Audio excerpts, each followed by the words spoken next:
오늘은 요한 2서 1장 1절에서 13절까지 말씀입니다.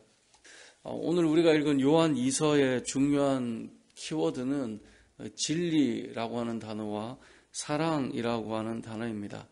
물론 요한 1서도 이 진리와 사랑이라고 하는 것이 중요한 키워드인데요. 이제 오늘 본문의 내용도 진리와 사랑에 대한 내용을 담고 있습니다. 이 진리라는 단어와 사랑이라고 하는 단어는 조금은 상반되는 그런 의미를 가지고 있습니다. 이 사랑이라고 하는 것은 모든 것을 용납하는 힘을 가지고 있습니다. 그래서 사랑은 허물을 덮어주게 되고요. 이 베드로전서 4장 8절을 보아도 무엇보다도 뜨겁게 서로 사랑할지니 사랑은 허다한 죄를 덮는다라고 되어 있습니다. 허물이 있고 부족함이 있어도 사랑이 있으면 그게 덮여지게 돼요. 흔히 우리가 부모가 자녀를 대할 때 모습을 보면 다른 사람은 객관화해서 이렇게 저렇게 말을 해도 또 부모의 입장은 다르죠. 좋은 것들만 보이고 누가 그런 말을 하면 불편하고 싫어지고 왜 그렇습니까? 사랑해서 그런 것입니다. 그러니까 사랑하면 허물을 덮어주고 사랑을 하게 되면 그 사람을 용납하게 되고 이제 그것이 사랑의 모습이고 특징이죠. 하나님이 사랑이셨던 것처럼 우리도 서로 사랑해야 된다. 이제 그 말씀을 오늘 본문도 하고 있습니다. 그런데 또 한 가지 기억해야 될 것은 단순히 모든 것을 허용하고 용납하고 사랑하는 것이 교회를 지킬 수 있느냐? 그렇지 못하다라고 말해요. 왜냐하면 오늘 본문에 보면 7절에 보면 미혹하는 자가 세상에 많이 나왔습니다. 그리고 그 미혹하는 자들이 예수 그리스도께서 육체로 오심을 부인해요.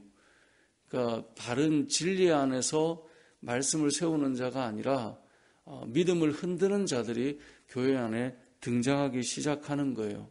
자, 이런 사람이 들어올 때 또 그렇게 해서 사람들이 미혹되고 넘어지려고 할 때 사랑이라는 것만으로 해결이 될 수 있느냐?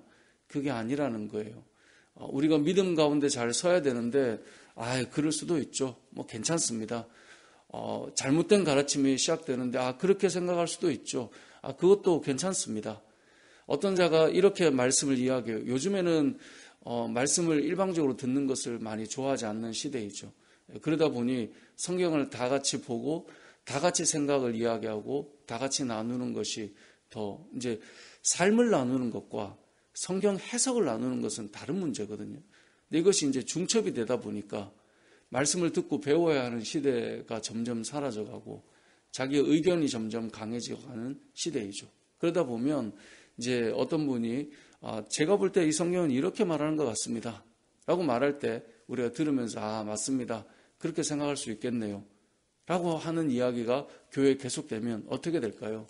예수님께서 육체로 오시지는 않은 것 같습니다. 왜냐하면 지내보니 육신은 악한 것이지 육신이 거룩함을 만들기는 어렵기 때문인 것 같습니다. 예를 들어 누군가 말을 했습니다. 그런 때 우리가 그렇게 볼 수도 있겠군요 라고 말을 하기에는 좋지 않다는 거예요. 왜 좋지 않느냐? 진리가 아니기 때문에. 하나님께서 그렇게 오시지 않았고 그것이 복음을 무너뜨리는 일인데도 용납하고 이해하고 그렇게 바라보는 것, 그런 시각 다 좋을 수 있다? 그럼 결국은 교회가 어떻게 될까요? 하나님을 바라보는 온전한 믿음과 하나님을 아는 지식이 무너져가는 것이죠. 초대교회에 그런 일이 계속 일어나는 거예요. 그래서 사랑을 해야 하는데 뭐가 항상 같이 따라다녀야 되냐? 그건 바로 진리라는 것이 항상 같이 따라다녀야 된다라고 오늘 본문은 말씀하고 있는 거예요. 그래서 1절에도 보면 내가 참으로 사랑하는 자요 나뿐 아니라 진리를 아는 모든 자도 그리하는 것은 이제 진리라는 단어가 시작됐죠. 2절에도 보면 우리 안에 거하여 영원히 우리와 함께할 진리로 말미암음이로다. 진리가 나오죠. 3절에도 보면 은혜와 긍휼과 평강이 하나님 아버지와 아버지의 아들 예수 그리스도께로부터 진리와 사랑 가운데서 우리와 함께 있으리라. 그러니까 은혜와 긍휼과 평강이 사랑이라고 하는 한 키워드가 아니라 진리와 사랑 가운데에서 우리 안에 거하는 거예요. 그러니까 한쪽으로만 가는 것은 결국은 진정한 은혜와 긍휼과 평강으로 가지 못한다는 거예요. 그래서 4절에도 보면 너의 자녀들 중에 우리가 아버지께 받은 계명대로 뭘 행해요? 진리를 행하는 자를 내가 보니 심히 기쁘다라는 거예요. 그러니까 공동체 안에 한 사람이 믿음으로 세워지는 것은 이것도 좋고 저것도 좋고 그렇게 해도 되고 저렇게 해도 되고 그렇게 해서 믿음이 세워지는 것이 아니라 진리 안에서 사랑이 행해질 때 우리가 공동체 안에 은혜와 긍휼과 평강이 흐르게 된다는 것을 말해주고 있는 것입니다.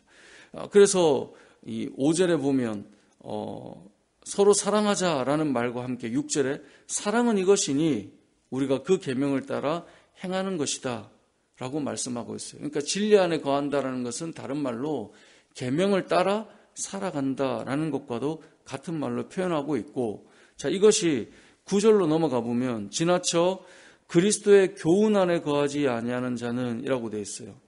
그러니까 교훈 안에 거하지 아니하는 자는 하나님을 모시지 못하되 교훈 안에 거하는 그 사람은 아버지와 아들을 모시느니라. 이 교훈 안에 거한다, 이걸 어떻게 바꾸면 될까요?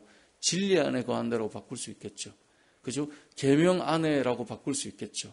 그러니까 사랑을 따라 살아가는 것이 중요한데 그것이 무엇이 더 기준이 돼야 되느냐? 진리 안에, 교훈 안에, 그리고 계명 안에 이 사랑이라는 것이 담겨야 된다라고 하는 것을 말씀하고 있는 것입니다.